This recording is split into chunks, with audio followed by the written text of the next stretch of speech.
and drank wine before the 1,000. Belteshazzar, whiles he tasted the wine, commanded to bring the golden and silver vessels which his father Nebuchadnezzar had taken out of the temple which was in Jerusalem, that the king and his princes, his wives and his concubines might drink therein. Then they brought the golden vessels that were taken out of the temple of the house of God which was at Jerusalem, and the king and his princes, his wives and his concubines drank in them. They drank wine and praised the gods of gold and of silver, of brass, of iron, of wood, and of stone. In the same hour came forth fingers of a man's hand, and wrote over against the candlestick upon the plaister of the wall of the king's palace. And the king saw the part of the hand that wrote. Then the king's countenance was changed, and his thoughts troubled him, so that the joints of his loins were loosed, and his knees smote one against another. Then the king cried aloud to bring in the astrologers, the Chaldeans, and the soothsayers. And the king spake and said to the wise men of Babylon, Whosoever shall read this writing and show me the interpretation thereof shall be clothed with scarlet and have a chain of gold about his neck, and shall be the 3rd ruler in the kingdom. Then came in all the king's wise men, but they could not read the writing, nor make known to the king the interpretation thereof. Then was King Belteshazzar greatly troubled, and his countenance was changed in him, and his lords were astonished. Now the queen, by reason of the words of the king and his lords, came into the banquet house. And the queen spake and said, O king, live forever. Let not thy thoughts trouble thee, nor let thy countenance be changed. There is a man in thy kingdom, in whom is the spirit of the holy gods.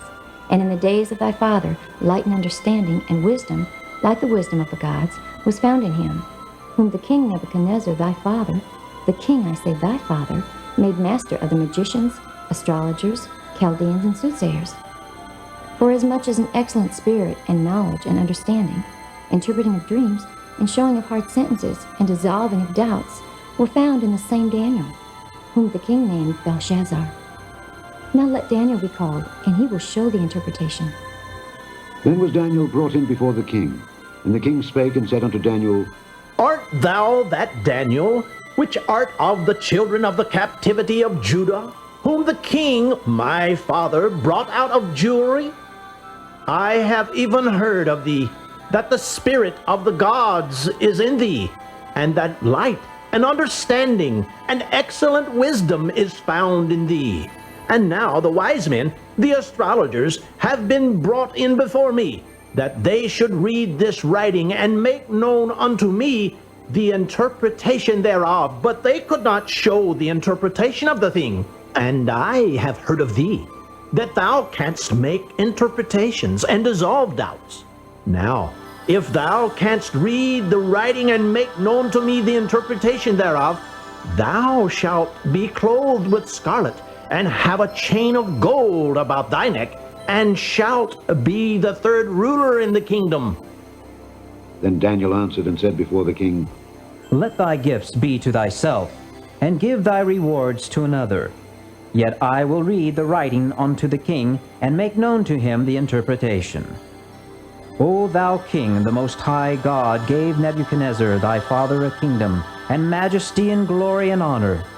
And for the majesty that he gave him, all people, nations, and languages trembled and feared before him. Whom he would, he slew, and whom he would, he kept alive, and whom he would, he set up, and whom he would, he put down. But when his heart was lifted up, and his mind hardened in pride, he was deposed from his kingly throne, and they took his glory from him. And he was driven from the sons of men, and his heart was made like the beasts, and his dwelling was with the wild asses. They fed him with grass like oxen, and his body was wet with the dew of heaven, till he knew that the Most High God ruled in the kingdom of men, and that he appointeth over it whomsoever he will. And thou, his son, O Belteshazzar, hast not humbled thine heart, though thou knewest all this, but hast lifted up thyself against the Lord of heaven, and they have brought the vessels of his house before thee. And thou and thy lords, thy wives, and thy concubines have drunk wine in them, and thou hast praised the gods of silver and gold, of brass, iron, wood, and stone, which see not, nor hear, nor know, and the God in whose hand thy breath is, and whose are all thy ways, hast thou not glorified. Then was the part of the hand sent from him, and this writing was written. And this is the writing that was written. Mene, tekel, upharsin. This is the interpretation of the thing. Mene, God hath numbered thy kingdom and finished it. Tekel, thou art weighed in the balances, and art found wanting. Peres, thy kingdom is divided, and given to the Medes and Persians. Then commanded Belteshazzar, and they clothed Daniel with scarlet, and put a chain of gold about his neck, and made a proclamation concerning him, that he should be the third ruler in the kingdom. In that night was Belteshazzar the king of the Chaldeans slain. And Darius the Median took the kingdom, being about 62 years old.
Chapter 5 in the book of Daniel, chapter 5. In this chapter, a number of incidents occurred. One, Nebuchadnezzar had died in the year 562 BC. While Daniel doesn't mention the immediate successors, history shows that there were some other rulers with conspiracies resulting in very short control of the throne until Belteshazzar. The chapter will move us from the period of gold to silver, where Babylon is no longer to be is now going to be taken over by the Persians, as we have seen predicted in chapter 2. It is now about 70 years since the incident of Daniel chapter 1. That's when they first came as captives to Babylon. Babylon will fall to the Persians in the year 539 BC. This chapter focuses on a king that is doomed. In verse 1, we see the great feast, and there is much amusement. Belteshazzar was entertaining 1,000 of his lord. Archaeologists discovered a large banquet hall with the seating capability of 10,000 persons at a time. I just mentioned that in the chapter before. The air is filled with perfume and entertainment, with wives, concubines, jewelry, dancing, music, as the fact of all time was similar to our time. So if you feel partying and fetting non-stop, it is a characteristics of the time of the Gentiles. It was during these sleeping moments, so while he was sleeping, the enemy was moving, that Babylon fell. Destruction was imminent, as one of the signs of the time of the Gentiles is fet and party whenever any opportunity happens. From verses 2 to 4, we see the result of the fall. When wine touched his lips, the king requested the holy things of God to be used for his self centered celebration. Now, these vessels came from Solomon's temple that the priests and them will have used from the time of David and Solomon and so on like that. When Nebuchadnezzar conquered and destroyed Jerusalem and the temple, he brought the vessels in, including things like the Ark of the Covenant and the menorah and the Jewish lamp and so on like that, and all of the vessels. Alright? So you will notice here, he wants to defile holy vessels. He wants to defile the things that are separated unto God. These vessels from the temple were taken since Nebuchadnezzar captured Jerusalem until these events. During the time of the Gentiles, nothing is holy. It would be the day of the Lord, the house of the Lord, no sacred attachment to anything concerning the Lord. And we actually see this even happening today too as well. Where the things that are set aside for God, people feel that they could use it for every and anything. And that's exactly what we see happening here. So we have the great feast. Now we have the great folly. When he began to drink wine in these vessels, he went even further to now praise the God of gold, the God of silver, the God of brass, the God of iron, the God of wood, and the God of stone. Again, we find here that he is worshipping created things. Worshipping created things. So the great folly. When the praises were offered to the gods of gold, silver, brass, iron, and stone, these 6 materials demonstrate the confidence this king had in material things as opposed to God. Now, last session when we were looking at when we were to worship at the image, there were 6 types of music. Now we see in this fact there are 6 emblems of material. So it is where somebody sees materialism greater than the things of God.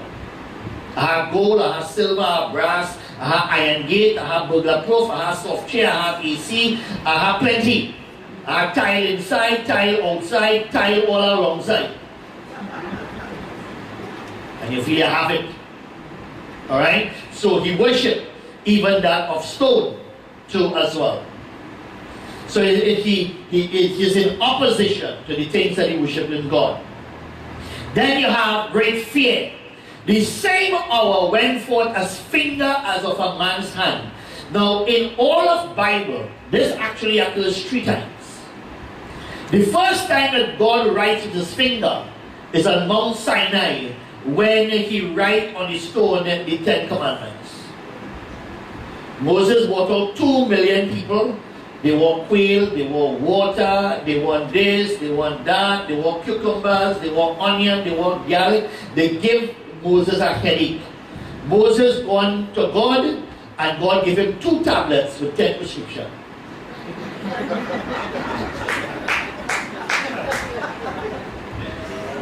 Written in his own hands. This is the second place where God writes with his hand. And the third time is when a woman is brought to Jesus, where they catch the woman in the very act of adultery. I find that real strange. Why you can catch a woman in the very act of adultery, catch one person? One of them fellas they was there. I sure about that. Had to be one of them. And what Jesus does, he stooped down and he begins to write on the ground with his hand. So it's recorded at 3 places. Alright? So great fear came upon him, and the scene turned. I like this part, man. Only time you drinking wine, a real party here, the man sat against so frightened. Now watch out, one knee smote the other one. That means the 2 knees started knock. He is so afraid of what, I mean, at the end of the day, you see a hand appear on a wall in the middle of your party. I mean, this is a Facebook where you're writing on somebody's wall. This is God writing on your wall. He became, this is the only man joints in the loins. I sure he pee himself. Because all the loins just back. He was here diarrhea of the all the knees started to shake. And you know when they get fearful, look at that. All kind of thing. Alright. attention was now focused on the hand that appeared on the wall writing a message. Now, people who do the research says that right in front of this was the Jewish candlestick, which is the 7 lampstands. And because he had it in the banquet hall as part of the defilement, from within or right behind it is where the hand appeared. Because the 7 candlesticks is also a symbol of the Holy Spirit, a symbol of God, because God is light. So it seems that right where the candlestick is, God just reached out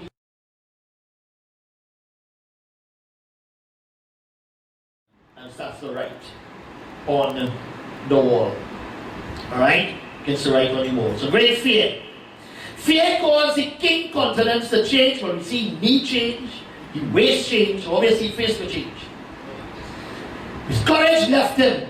His knees began to knock one another. He had no strength to stand. No strength to stand. The king cried out aloud, calling for his team of men like his fathers. Once again, there is an opportunity for promotion, but the team of wise men are beyond able to offer any kind of help. Alright? So he called here forth for the wise men, and none of them is able to actually offer any help that is there. Thank God for women. In the middle of a party, all them fellas head back, and now they're frightened and fearful. The queen begins to talk. Look like she didn't drink much. So she could talk. As well as sometimes when she drink much, that's why she could be talking. And we have some women leaders, they just take it.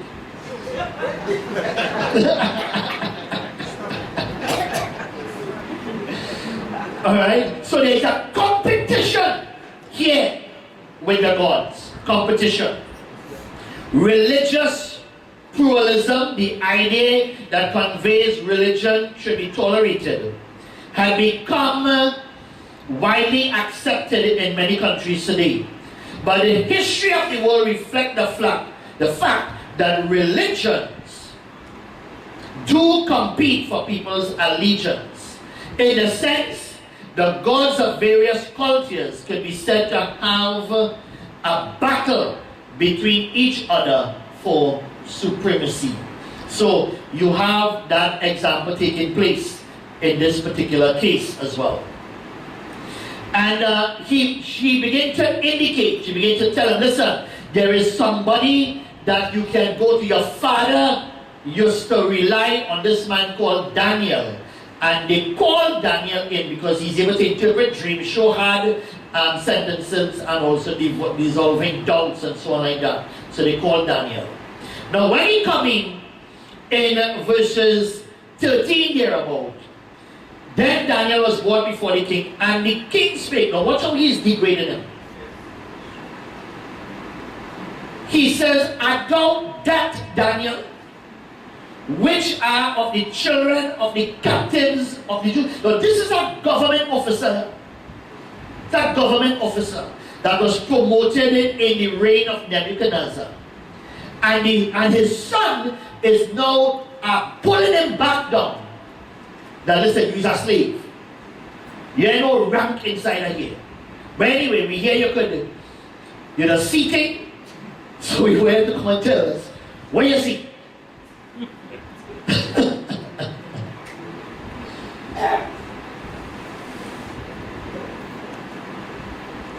The commotion is drawn to the attention of the queen, who is now the instrument that directly came to Daniel.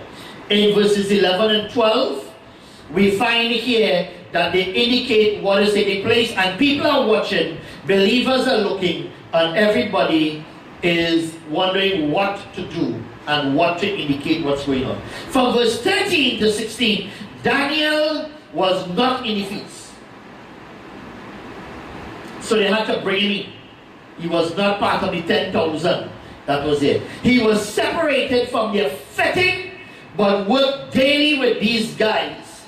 There must be a separation between God's people and the people in the world. So you could be working for them. You could be in the office there with them, where you don't have to be part of every time they pass the bottle and the glass around. Are you there with me? This king was not close to Daniel, he had only heard about him. The king admitted that his team of wise men were powerless and he needed Daniel's help. He said, listen, you come from the slaves, we hear that the Spirit of God is here, you have understanding, you're excellent in wisdom and so on and that is it. But them fellas around me, they can't help me.